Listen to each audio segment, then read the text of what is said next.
Кемпір. Құдайға шүгір. Балдарыбыздың бары тең өз ауқаттарын өздері қылып жатышат, Анаң рас. Бирок бизди унутуп калышкан го дейм.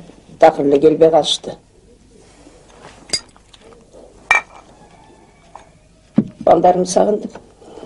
Неберемди сагындым. Кача кемпір. Шаардын жумушу оңой дейсиңби?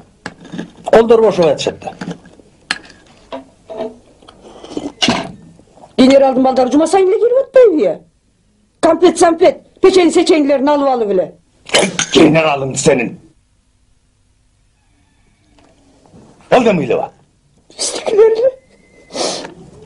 Ой, балда. Келбейт. Дагы жаман адатың дагы баштадыңбы? Койча, эртең дагы ооруп каласың.